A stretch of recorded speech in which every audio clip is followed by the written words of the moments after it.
but let me make an official welcome. I'm Ann Pollins. I am a Gamma chapter advisor and a Theta chapter alumni and the national president-elect working with, I'll introduce here in a minute, our president, Susan Miller, and our executive director, Melissa Martin. But as my role as president-elect, I am sort of the person who coordinates the submissions and then the review and the awarding, oops, that's my pup, of our professional projects at Phi Upsilon Omicron. So as we're getting started, I had asked Melissa to share our announcement that you can see on the visual professional project winners from 2023 through 2024. And those of you who've been at Conclave know that we always recognize the award recipients of our professional projects, but want to make a shout out to Tau,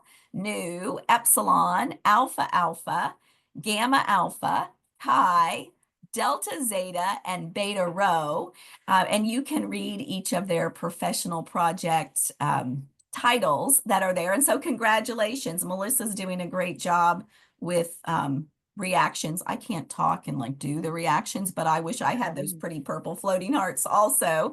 And congratulations. If you are a member of any of those chapters, do the raise your hand thing, and we I think like to clap for you and say great to have you, and then you might have some suggestions or things to offer. We're here tonight, so just as a kickoff, great to see we have a long history in Phi Upsilon Omicron of really outstanding, vibrant, dynamic, community-centered, collaborative, professional projects. And one of the really important things that I've learned over the years about service and professional projects is there is no one size fits all, and there is no one way to do a professional project. We have chapters of so many sizes and so many diversities, whether it's, primarily one major or a cadre of majors in family and consumer sciences, large and small communities that are rural, urban, and somewhere in between. And, each chapter really has an opportunity to roll out a professional project that fits them and their community. And I want you to keep that in mind as you're hearing examples or thinking about what you want to do. There just isn't a limit on the scope, large and small, because what we know about service to our communities and to others is it matters. The smallest contribution that you might think it's just a little bit can mean so much and can be so meaningful to you. I know most of you here on the call have participated in professional projects and service, and you know how just deeply satisfying and exciting it is to be part of connecting opportunities with others. So in that spirit, we're here to really learn a bit about the nuts and bolts of what does it entail to roll out a professional project for a Phi Upsilon Omicron chapter. And then, in the true sense of closure and coming, full circle with the project, we want you to submit your projects to the national office so they can be recognized and potentially awarded for the work that you do on behalf of your Phi U chapter. And so I think I'm going to introduce Melissa first, and then I'm going to turn it over to Susan. So if I may introduce a person that I'm sure everyone is familiar with, whether you email her regularly like I do, or see her at Conclave, or she's your recipient, the face of Phi U, Melissa Martin. Thank you for your work as our executive director. And Melissa is really instrumental. Many of you have just finished the scholarship fellowship and award submissions, when we submit the professional projects. Melissa and her team really dive in, roll their sleeves up, and organize all of those parts that then go out to review committees and whatnot. So Melissa is going to sort of tag team here with Susan tonight with how we get a hold of resources that will help us out. And I see that people are putting on the chat who's here and who they are. So I encourage you to do that as we're chatting. Also, do the chat so that you might be able to see and connect with other Phi U's here on this call. But at this point of time, I do want to introduce Susan Miller, who is our president this year. And Susan has been so instrumental in getting us started thinking about our theme, Weaving the Future Through Phi U. And so keep that in mind, and she'll talk a little bit more about that theme. And it's always good to roll out professional projects that somehow embrace and articulate and celebrate our theme. So Susan, as our president, has declared that really exciting and versatile theme. And she is, as would be expected, she's a mentor to me. She was president-elect prior to being president. And so she's really my go-to person at this time. And she was in my shoes overseeing the professional projects in the past couple of years. So she graciously has agreed to really lead this webinar, sharing some information along with Melissa. And then also we'll have some Q&A time. But that's my introduction. Thank you all for taking the time to be here. I'm sure you'll find it valuable. And Susan, I want to turn it over to you. Thank you, Ann and Melissa, and especially thanks again, as Ann said, to all of you for attending. That's so exciting that you are interested in knowing exactly what to do. And so, yes, I did serve in Ann's shoes for 2 years, and it entailed the professional project and overseeing that. So I'm going to use this time, and Melissa, if you'll just, Melissa is going to be sharing a screen, and we're going to show you, well, first of all, just let me say, yes, I feel like the theme, Weaving Our Futures Through Phi U, is an open book. You can apply that to almost anything.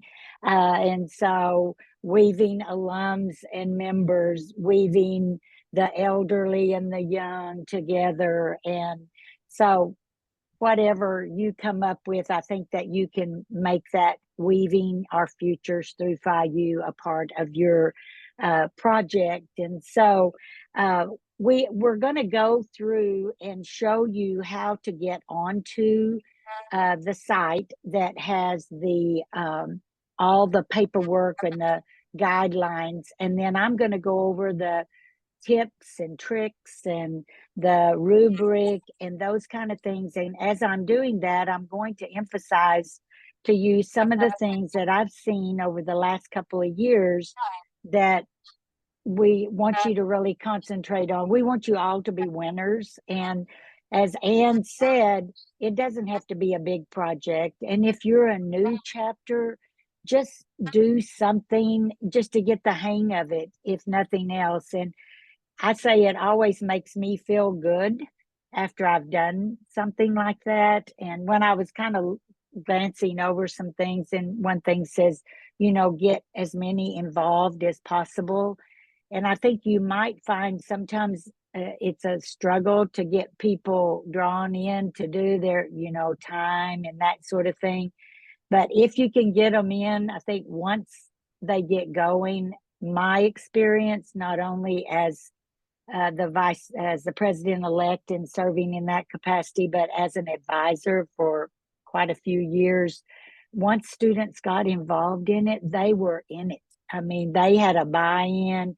They were loving I have chills actually right now, recalling some of the times that I've seen people kind of struggle going in, and they'd be the very person that was really enjoying the project. So that's what we want you to enjoy, whatever you do. So Melissa, if you'll share that screen.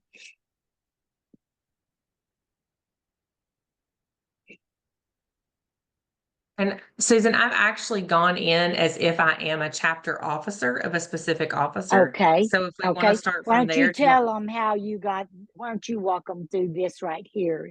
Okay, sure. Thank you.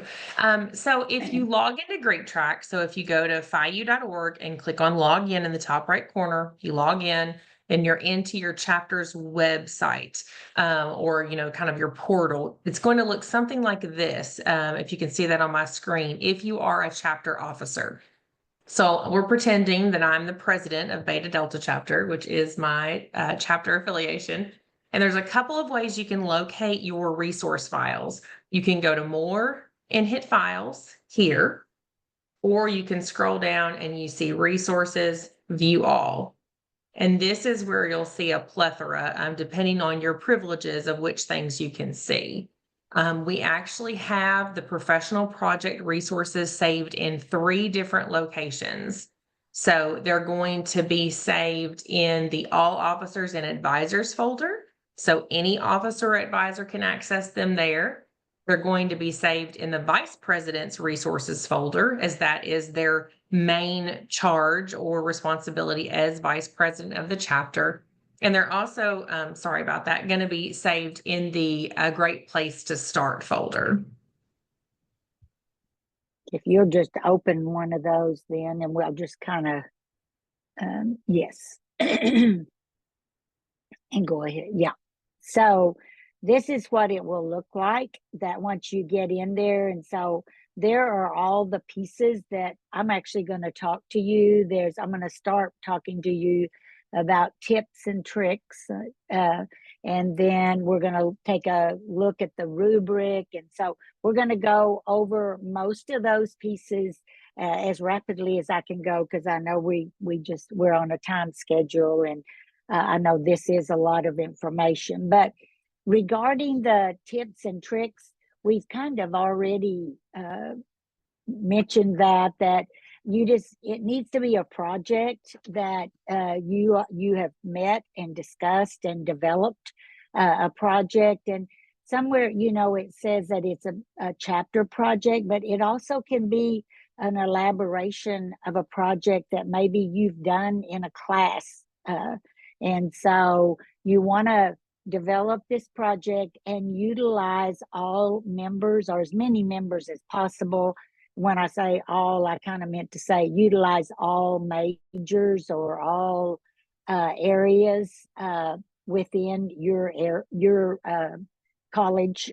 And I know we're kind of fragmented a little bit, and so you just want to use people from all majors as much as you can. And it says here, utilize the skills and knowledge that you've gained, and you're going to have people with all different skills and knowledge that even make this more enhanced. So a true professional project encourages lifelong learning, commitment to FCS and advancing that, and it provides members with an opportunity to develop their leadership skills. And that, as you know, is definitely one thing that we're very much a part of, is developing leaders. We want to develop you as a leader. And so and you want to make a difference by serving others. So I think as you're weaving your futures through Phi U, you are definitely making a difference in your chapter, at your university, in your community, and I say around the world, or in our nation and around the world. I think it's important for you to know and understand that there's monetary awards for the professional project. And so you do have to write a detailed summary, and you really want to be detailed, and you want to follow the directions. I think I said this over and over when we were talking about scholarships, fellowships, and awards, and it's the same thing here. That is one of the areas that we found that people would get graded down on, is they just didn't follow the directions. So follow the directions, be detailed, be inclusive with as much information as you can. And you see the deadline there is May 1st. some of you may have already done your project by now. Now you're just beginning to write the report. And so it's due by 11:59 Eastern time, May 1st. And so you can read there, the first place award winner gets a plaque and $300, and then those other cash prizes. So be sure and go in and take a look at those. And those have been my chapter at Gamma Gamma. We won one year the overall, and it was just a one-day project, but it was an all-day project and included parents, children. We included nutrition, fashion, and family life education, the three areas we had all of that. And it was, there again, very heartwarming to us to do it, and then very exciting that we won on that one. So you want to start early, and there again, I've already mentioned you want to involve your chapter members, and you're not excluded from, you want to involve the chapter members, especially in the planning and that sort of thing. But other people that are not members of Phi U are not excluded from being a part of your project. When you go to work with them, you can invite other students within your university to go and work on the project. So, and it's a volunteer opportunity, and many of you may need those volunteer hours. It's always good to have a calendar of events and go along that way. You want to keep in mind it does not have to be one major event; it could be several. So I know through the years with the ones I've worked on, sometimes we've gone like once a week and read to some group or whatever, and sometimes we've just done it in one day. So it's all really up to you. So, and then I'm going to go over the guide to writing the professional project report. So that is the next bullet. Well, choosing a project title that you know, kind of include something that involves weaving our futures through Phi U. And there again, I'm going to also go over some ideas for that in just a moment as well. So then I'm going to go over the project, the writing the professional report and the rubric. I want you to see that and see where your points will come from. And then the chapter officers and advisors, and she showed you where they were. Generally, the vice president and the president kind of put this report together. And I'm saying you really need to run this by your advisor for just another set of eyes to take a look at it. You know, you might want to run it by even someone else, another professor, but definitely run it by your advisor and let them take a look at it before you submit that. And I encourage you to submit it to your advisor. Also, I've had that happen before, but that they've submitted it and they never submitted me one. And so that's helpful in many ways, just so that I kind of have a clue on what they wrote, or the advisor has a clue on what they wrote, but also that I can pass that on to the next group so they kind of get a feel for what they need to write. And so follow the instructions, and I just say follow them to the letter. So, and be sure you show evidence of planning, preparation, and all that we'll go over here in just a moment. And then you would contact Dr. Ann Pollins or Melissa or myself if you have, you better go down the chain. So you would contact Ann first, and then you'd contact Melissa, and then you could contact me. No, I'm just kidding now. I'm putting myself last, but no, you can contact any one of us. We are willing to help and want to help you to be successful. Okay, Melissa, let's move to that rubric, and I'll go over that real quick. So this is what the rubric looks like, and So I'll just say when I was president-elect, I had 3 people on a committee that reviewed all of them as well as myself. So, and those people each would review and they would give their points, and then I would average those points and mine, and that's how we came up with the winners. So just be sure that you're looking over this. The cover sheet is complete. You'd get the full 3 points. If not, if it's just partially complete, then you're only going to get 2. If you don't put it on there at all, you're going to get a 0 for it. So fill out all the pieces, and we can flash it up here in just a minute. And then there's a title page, and you see the points as designated there. So the more detailed and the more following the directions you are, the more likely you are to get and it's just like any project you do in your college classes. So presentation of the report, so how well it's put together. And you can enclose pictures, incorporate pictures, I'd rather use that word, in your report. There is a photograph release form there, so you want to be certain that you have gotten that signed. And I know with several projects that my students have done before, there were certain students that were not allowed to be photographed. So we might go into a school for the homeless children, and there were certain students that their parents had signed off they did not want them to be photographed. And so we had the people that ran that particular shelter to do the photographs and then send to us the ones that we're allowed to incorporate in our report, even though we're the only eyes that are going to see it.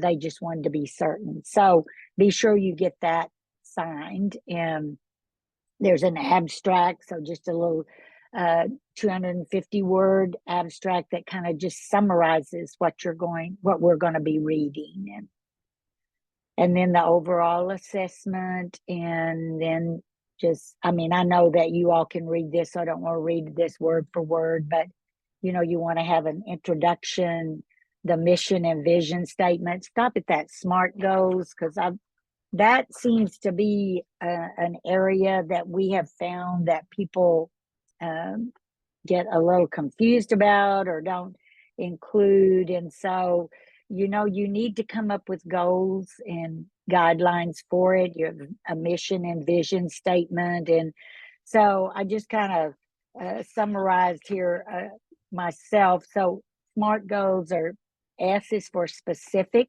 Make your goals specific. So you don't want it to be too broad. You want it to be pretty specific, and where you can effectively plan according to it. It needs to be measurable.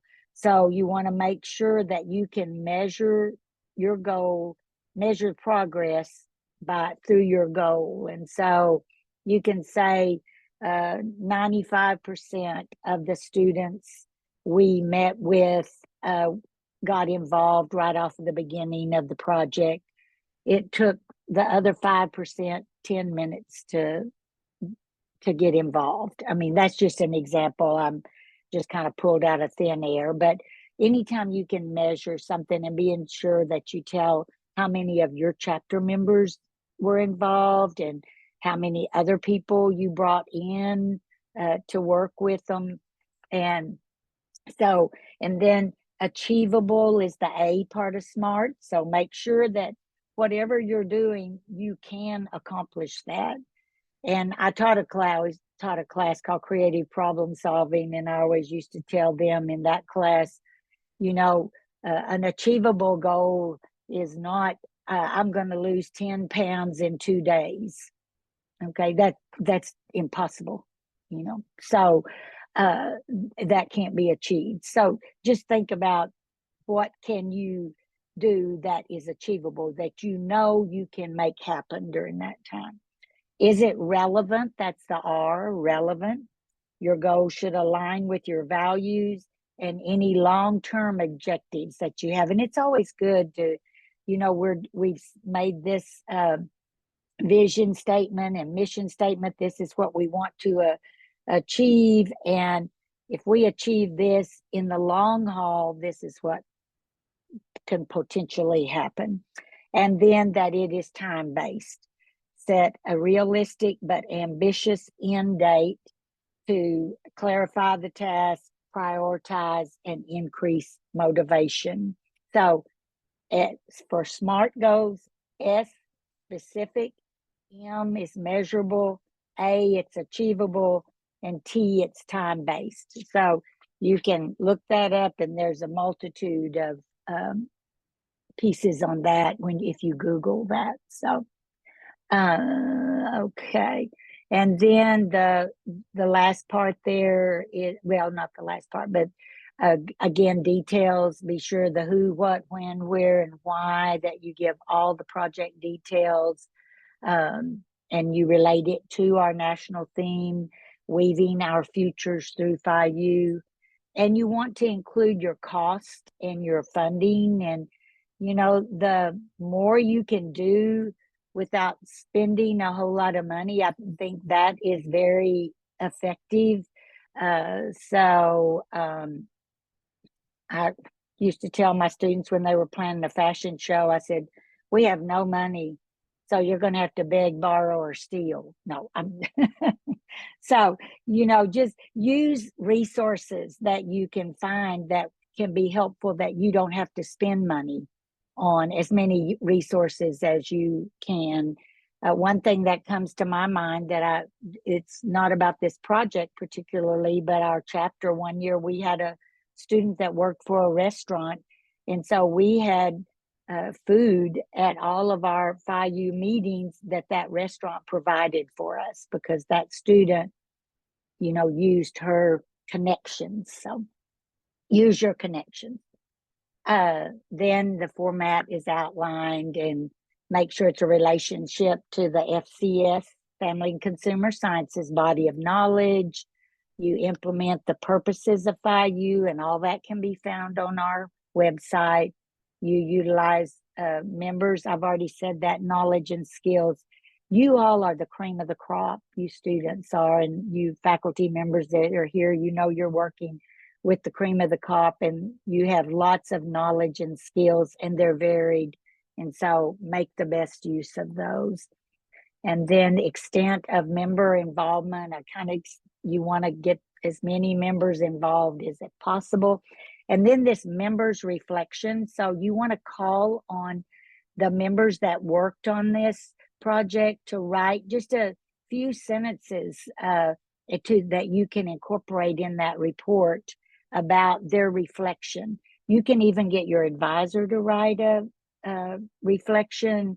Anybody that helped. I think even sometimes we have gotten some of the students or people that we were working with to write reflections of how they felt about it. And so think of anybody that you can write about that shows how they were affected by this. And then what impact does it have on your community? And I'm telling you, anything you do is going to have an impact on your community. And then you want to make your formatting nice, and it's submitted electronically now. And so there's so little room for error these days. But I'm retired, but I'm kind of savvy to Chat GPT, and now I'm teaching a class online, and gosh, I picked it out on students' reports. They'd use Chat GPT to write their report. I'm like going, oh my gosh, how am I going to deal with this? But you can pick that out. So, I mean, even me that is not that tech savvy. So you want to make this your style, your writing. And that's not to say you can't use that for inspiration, because I'm going to show you my inspiration in just a minute from Chat GPT, but the mechanics, et cetera, et cetera. So I think that's probably enough on that. And you all can see, this is the guide to writing, and we're going to go over that as well in just a minute. So, okay, let's go to, why don't you just flash that cover sheet up there just for a second so they can see. I just think it's simplified, and you just fill it in. Yeah, see, you just go in here and enter your text and fill it in, and it's been made pretty simple. So just be sure that all the pieces are filled in and with the correct information. And that's enough on that. I just kind of wanted them to see what that looks like. So now let's go to the guide for writing the professional project. And so some of this we've already gone over. Thank you for enlarging that. Even though I have my glasses on, that's most helpful there to be just a little larger. So this is a great opportunity for you to come together and actually get to know each other better. That's always a good thing as well. So you begin to work on these projects, and next thing you know, someone you're a fashion major and you're working with a nutrition major, and next thing you know, you're best friends because you have shared and worked on this project together. So be sure that you get as many involved again. And that's just kind of what that says there. I hate to just read a true professional project. It said, let's see, scroll back.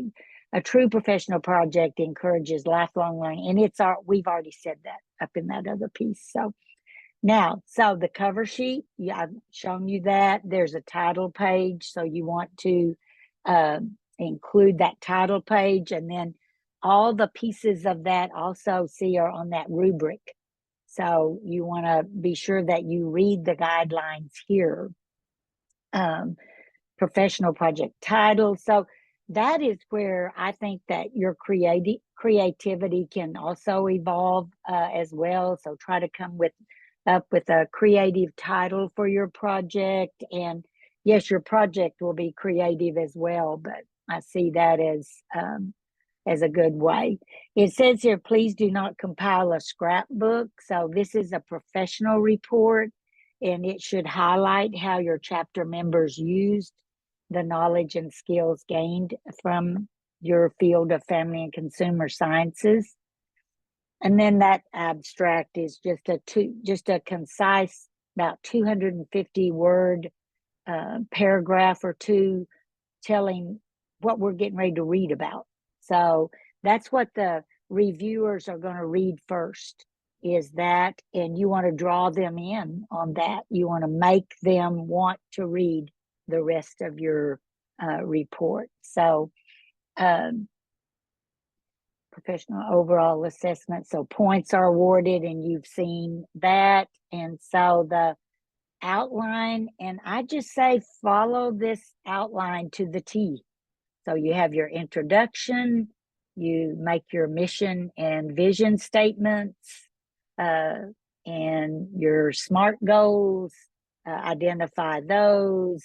And I think just a couple years ago, we added that little piece down there to say what the SMART goals are, but I thought I would go over those with you as well. And so the details, again, just like if you've taken journalism, the who, what, when, where, why, and how is always very important to use. And define the theme, the cost and funding. So let's, what do you think might be some costs? And anyone can bring that up. What might be some costs that you might incur on a professional project, or what are some costs that some of you have incurred?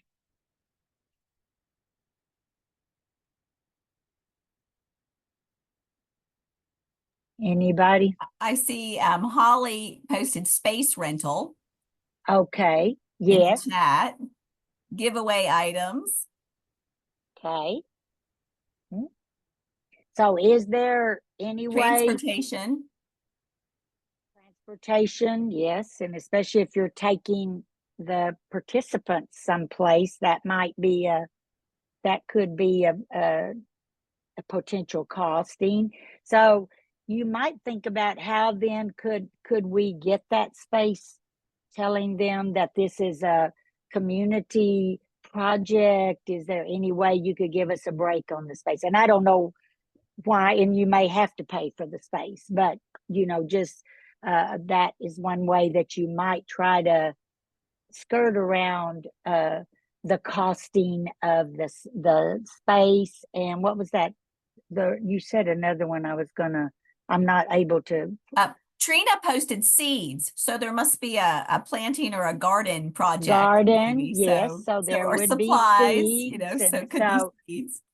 So I'm just saying, maybe go to the local Feed and Seed and say, we're doing this Phi U project. We're honor students at ABC University. And is there any way you could donate a few seeds and then go to the next Feed and Seed place? I'm just. Yeah. And I will interject too. When you said that, Susan, it reminded me, in case you don't know, every subordinate chapter of Phi U is a 501c3 nonprofit organization. So if you need information on that, your federal EIN number or whatever, let me know. So their donations or contributions to the chapter would be tax deductible. So it's always good to know when you're trying to ask for something versus buy it. Yes, and that is good to, and also your university, that may be also within your department in your university. They may have that also, or just for your, your particular, Phi U. I know we had it both for Phi U and for our Phi U locally. We had those. So just think about that. I remember, I'm here, and I don't know if you know that or not, but I'm in Oklahoma, and tornadoes are all over the United States now. So we used to kind of be the tornado capital of the world. And I hate to even say that because it's just about to begin tornado season here. But one year, the Phi U students, that is what their project was. And I'm trying to remember exactly where they went and gave some advice and gave out bags with items in it for protection in the event of inclement weather. And so they went around to different places in the community and got umbrellas to put in their bag, and they got leaflets on where to go in case of a tornado, and et cetera, et cetera. So that is another means of resources that you might have. So, so then under Roman numeral 3, interpretation, relationship to the FCS body of knowledge, and you have a site to go to there where that's there, and you can go and check that out in the Phi U purposes. And again, it seems like we're being repetitive in all of these. So I'm kind of agree on that happening, because the more times you hear it, maybe you're more inclined to follow those guidelines. And then regarding the evaluation, it's going to include the extent of member involvement. So there again, remember we said measurement, include the percentage of total members who participated in the project, as well as a brief explanation of what your chapter did to get them to participate. Maybe that you gave them free pizza. Don't most college students like a little food? So if there's any way we can get food going and that sort of thing. Members' reflections, and I've already covered that, and then how it has impacted your community.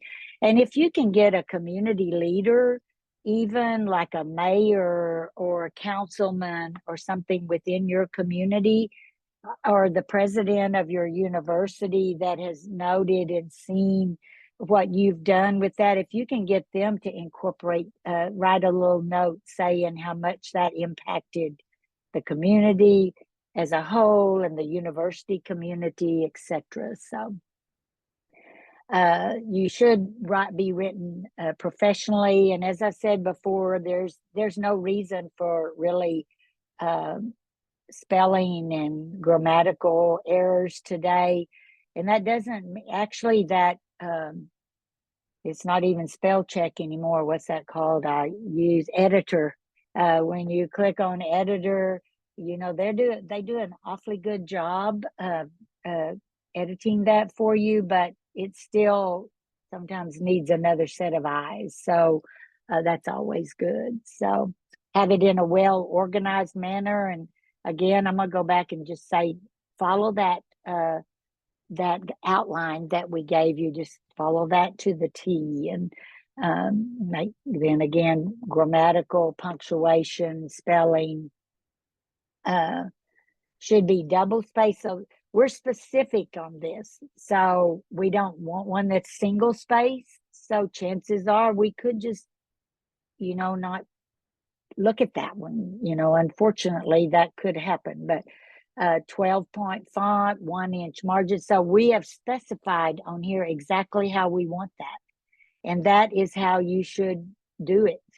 And that will prepare you, though, any of you that are going on and work on graduate degrees, that can get you going on that, because that's very specific as well as you begin to prepare thesis and doctoral dissertations. So, and then any supporting documentation, and that's always good to, I think, to have a bibliography. So, you know, you've done some research on why you wanted to do this project, and so utilize that research in that. And then you submit it by 11:59 Eastern time on May 1st. And then, Melissa, if you'll go to that weaving, or if you, the chat GPT generated, and I just, there's a whole page here, so I'll tell you a little bit about this. So before I became the president, I thought about this theme, and it just seemed like, and then even today, just everywhere I'm listening to a book on tape, and it's a British novel, sequel, 17 books, that I'm on number 12, I think, but it's amazing. And she's a detective, and how many times she uses the word that she is weaving her the people together in this to solve this crime, or the thread came loose, she'll say. And so, you know, that's in her theory of a detective. And so to me, you can use it in anything. So you can weave.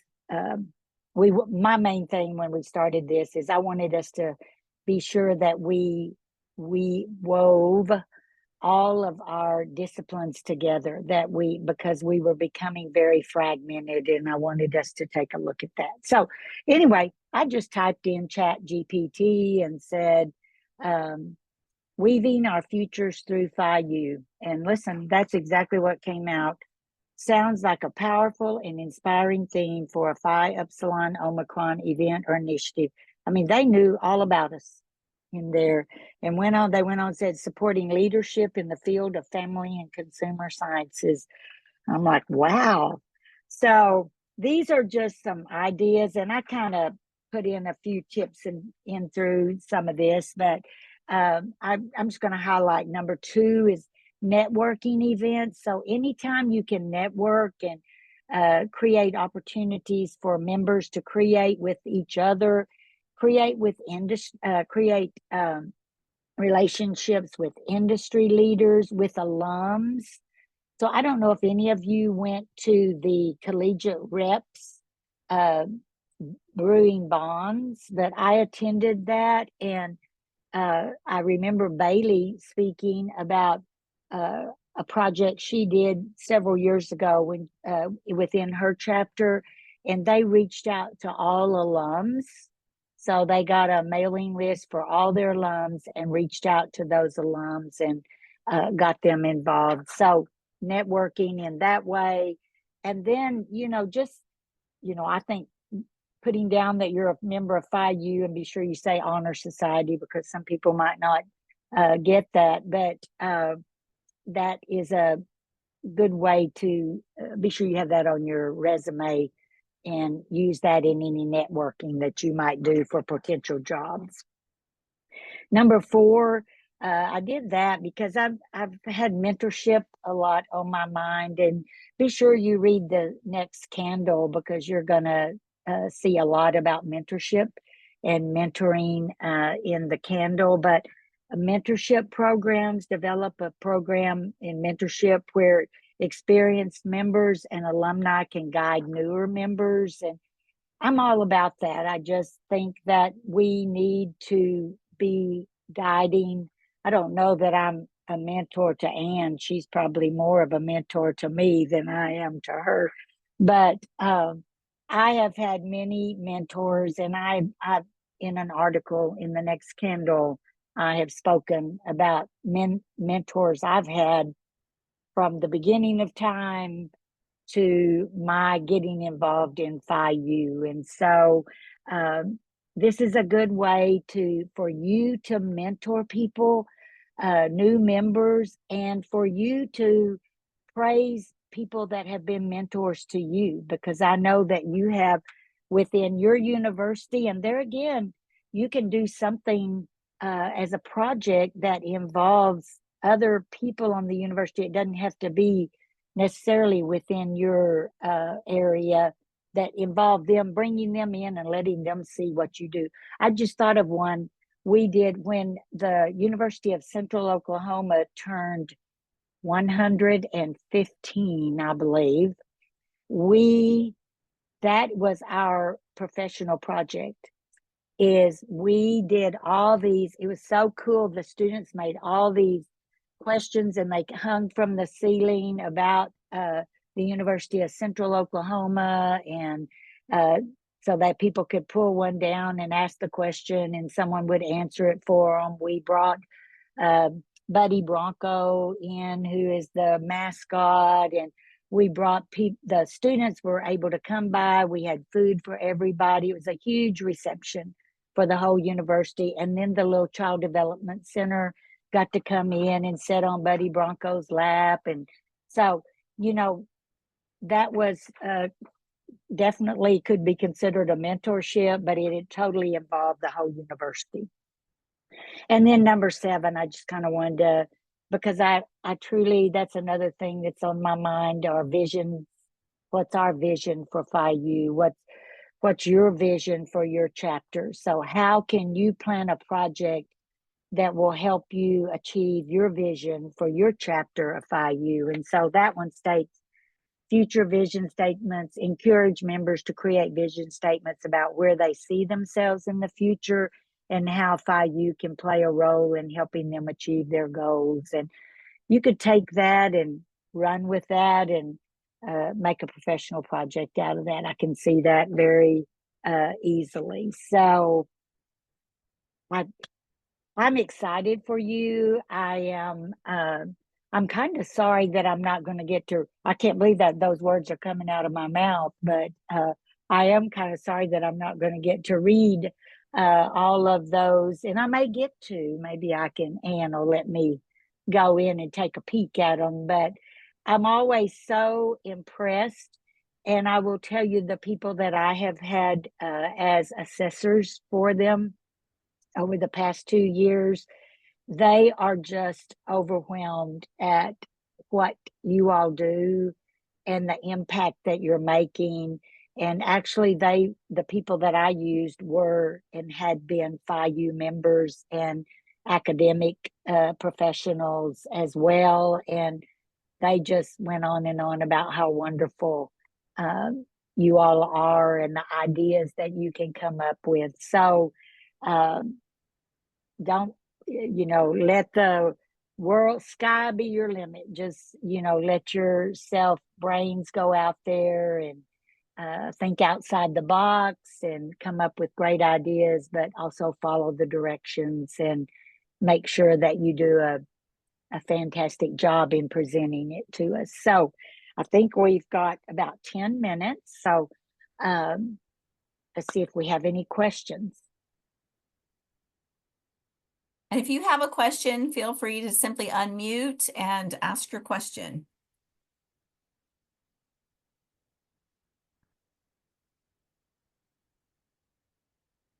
Susan covered just everything we need to know, perhaps.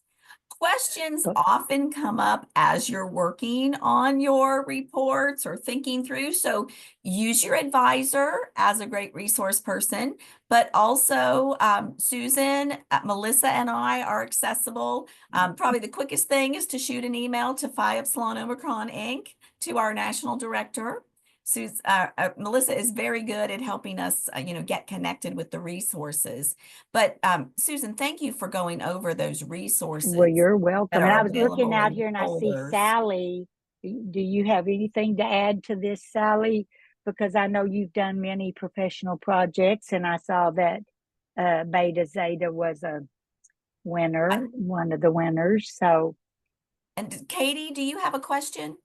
oh, I see a hand up. Yes, ma'am. I have a quick question. Great. So I was wondering, looking at the cover sheet provided, just in regards to the date, are we expected to put the due date of the professional project submission or the date that we submit the report? anyway. Submitted by May 1st. And so really I'm those are not sort of seeing sign all off the dates. So dates. it's really kind of the date that you're that is filled in is fine. I think the form has morphed from a signature where someone would sign it and put the date they signed and the next person would sign, but we have more of an electronic submissions where we're just putting names. So whatever date you work on it is fine. Actually, that date is not consequential, but just make sure you submit the cover form along with your report by the end of the day on May 1st. This definitely, to me, this would be closer to the date that you're submitting it rather than the day you did it. You Yes. know, this is Yes. kind of verifying that you have completed. Is that, or do you look at it that way too, Melissa? Yeah, so most typically what I find is that when your project is ready to be submitted, your advisor, or chapter officer sign off on it, that's the date that they include. And we do sometimes have chapters, a few, not a lot, that submitted early. They may, submit it in April, but a lot of the times it's going to be on that day. So just make sure you pay attention to your time zones. Just a little tip. Thanks, Katie, for that question. Sally, did you have something to add? Just a couple of things that I wanted to add. I'm an advisor for Beta Zeta chapter, so any other advisors on here, I would encourage you all to make sure that your officer, whoever's responsible, like at Beta Zeta, it's our our vice president and our service project assistant. And so they put that in their Google Docs and they share that with each other. And if you're an advisor, you might want to also be shared that link to the Google Docs so you can consistently be assisting them and not waiting to the very last minute. And that's really just for editing purposes. And I find that's really helpful as opposed to waiting till the end. I also think it's really good to make sure that, I know this is after the fact, but all year long, all academic year, you should be asking for your members to be giving their kind of statements. And what we've done at Beta Zeta is that we also have a Google Doc where the members can upload those and they don't have to wait till the end, but each time that they participate in the specific activities that has been planned that relates to our professional project, then they have been encouraged. Of course, we have to encourage them often, our vice president and our special project service assistant is just, asking them and reminding them to do that so that, again, it's not last minute. That's really important. And then third, I had it on the tip of my tongue, I think what we found, Melissa can confirm this, is that unless you're saving it in OneDrive and sending as OneDrive, sometimes if you have a lot of really, I guess you'd say, heavy picture specific type of professional projects, it's going to be too big to send. So you need to make sure that you are either decreasing its size as much as possible, saving it as a PDF, because that will decrease its size. What I'm saying, from terabytes down to small, whatever it might be. But I know that we ran into that problem where we could not get ours sent because, and I don't know why, it wasn't that big, but just make sure that you are getting it to a size that's easily sent to the national office and it gets there on time. So that's my 3 advice. Share docs consistently, and have your members upload their comments consistently and not wait to the last minute. And then make sure that your professional projects is in a manageable size that can be sent to the national office.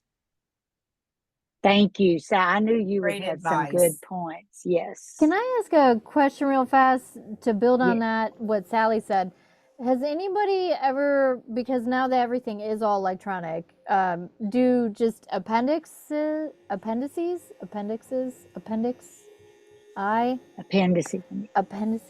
Anyway, I think I don't know. to refer to, when you're doing your report, be like, figure 1 in appendix A.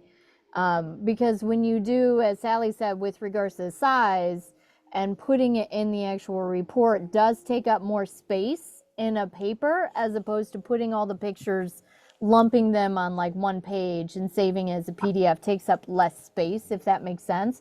Yeah. So do people use appendixes? We just put ours Well- in the end and referred back to the pictures and just And sometimes, go ahead. I'm sorry. yeah. Sometimes people have incorporated them within the body of the report. So when they're talking about something that they did, they have a picture there of it. And so it's within the body. But then, like Sally said, some put them at the end of the report, or one at the beginning of the report, and then some at the end. I think that was good Melissa, advice, though. you- If you've got a document, if you save it as a PDF, then it won't retain all of the sizes of the photo that might be in it. I mean, probably the students on here are much more savvy with figuring out all that tech to get the sizes and pictures smaller but that's great advice, because there's nothing more panicky than at the last minute your report's ready and then it won't go in your email. Yeah. And does So- Katie have another question? I see a hand up. Yes, I just have one more question that I just thought of. Similar to the appendices question, whenever we are discussing resources in the report, is there a specific format that is kind of recommended, like for example, APA or AMA format that we would want to use if we wanted to cite external sources in the report? I'm gone there to see if we specified. We were very specific about the double spacing, 12-point font, but we're supporting documentation. The report is supplemental descriptive clippings, actual examples of. No, we have not put a specific format to use, but Anne, what do you? Yeah, I think, the writing style is to be professional. So if for whatever reason you're citing a website or a source, then just do so professionally and consistently in a way that will keep the report at that level of appropriateness. But whether it's APA style or Chicago style, or simply saying, this website was used as a reference, or I think you just use your judgment and you're submitting a professional report that has appropriate information for your report.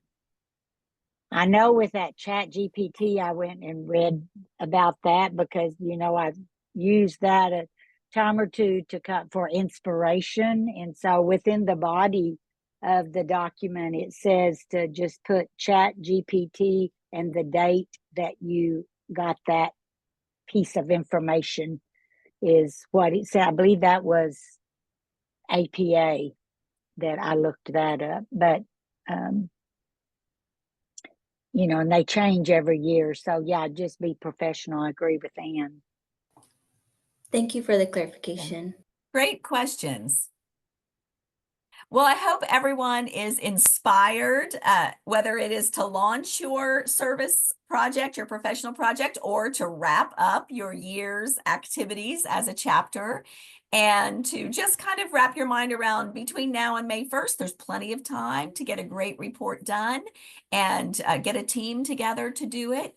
Susan, thank you very much for your You're so welcome. sharing Thank great you all for information. coming and attending. And Melissa, as always, thanks for supporting this wonderful Yes. organization. But I bid you all a wonderful evening and much success with your professional projects.